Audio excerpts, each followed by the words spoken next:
O'zingizga va chaqalogingizga yordam berish uchun qanday qilib to'g'ri nafas olish kerak? Tug'ruqqa tayyorgarlik kurslarida menga shu savol berilganda, men ham savol bilan javob beraman. Yaqinlik paytida qanday nafas olasiz? Odatda biz bu haqida hech qachon o'ylamaymiz, chunki bundan muhimroq ish bor. Tug'ilish bilan ham xuddi shunday. Asosiysi quyidagilarni qilmaslik kerak. Birinchidan, tolgoq paytida nafasni ushlab turmang. Juda ham o'zingizni yigib olib, nafas olmaslikni xohlaysiz. Lekin aksincha qilish kerak. Boshlashib tinch nafas olishga harakat qiling. Ikkinchidan, qo'rquvdan ko'pchilik poyezddek tez nafas ola boshlaydi. Ha, bu sizni his-tuyg'ulardan chalg'itadi, lekin boshingiz tezroq aylanadi va charchaysiz. Qanday qilib tolgoq paytida bo'shashgan holda nafas olishni o'rganish mumkin?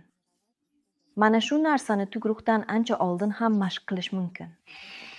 Masalan, erkin nafas oling va kengaytirilgan nafas oling. Kvadrat nafas olish usulini mashq qilish. Hammasini tort hisobga bajariladi. Nafas olish, pauza, nafas chiqarish, yana pauza.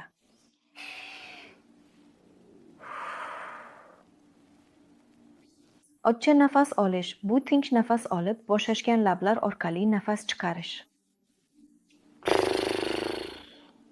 Bunday nafas olish faqat yuz mushaklari bo'shashganda chiqadi.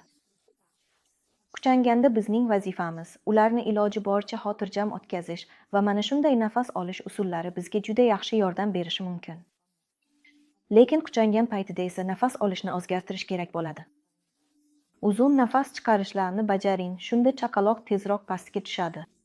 Mushtingizni mahkam qisib, ichiga barmogingiz zo'rga sigadigan qilib, unga puflang. Doya sizni quchanishingizni so'rashi mumkin.